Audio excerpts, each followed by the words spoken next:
Jingle All the Way by Tom Shay Zapien, narrated by Matt Weevil.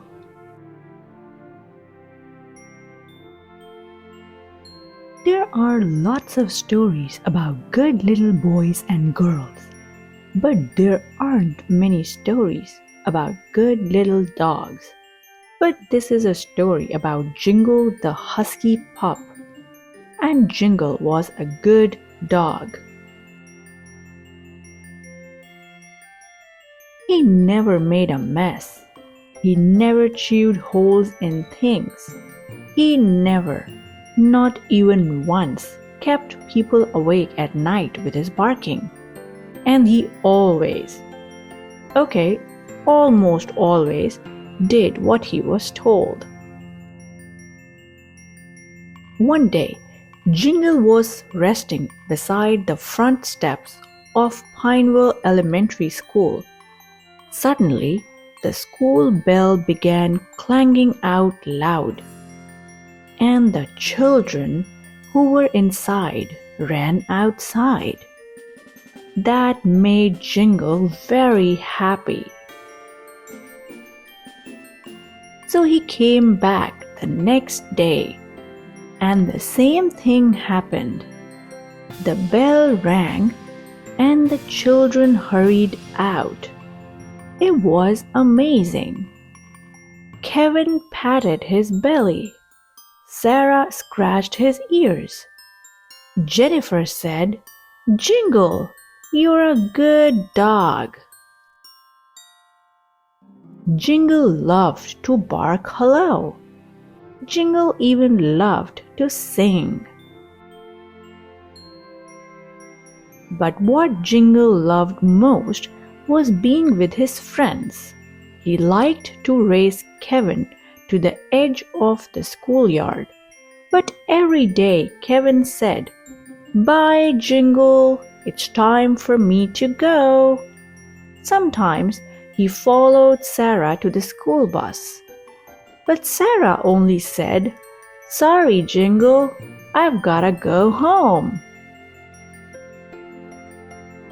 One snowy day, Jingle even dashed all the way to Jennifer's house. Jennifer laughed. "Silly dog, Jingle, you've gotta go home." Usually, Jingle did exactly what he was told. But since he didn't have a home, he couldn't go there. Instead, he went back to Pineville Elementary and waited for the school bell. He waited all night and all day, but it didn't ring. Jingle decided to look for his friends. After all, they were the closest thing he had to a family. He searched everywhere, but the kids were nowhere to be found. Then Jingle remembered seeing a very long line of kids at the toy store. What were they waiting for so patiently? Was it important? The very thought of finding his friends made Jingle want to sing. But when Jingle arrived at the store, there were no children. There was only a colorful storefront window and a whole lot of quiet. Jingle was tired from all his searching, so he made his way behind the toy store and plopped into the first soft place he found and fell fast asleep. And even though it didn't feel like a home, it was quite cozy. Moments later, someone carefully lifted the bag Jingle had snuggled into. "Well, what have we here?" A voice spoke warmly. "Someone all alone? At Christmas?"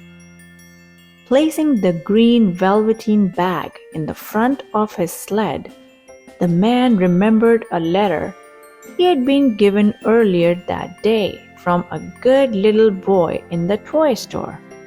Ho, ho, ho, he said to himself. This gives me an idea. He wasn't sure what was going to happen, but suddenly Jingle felt very happy. The next morning, Jingle was surrounded by the smell of pine and peppermint. There was a fancy collar around his neck with a bell that jingled whenever he moves.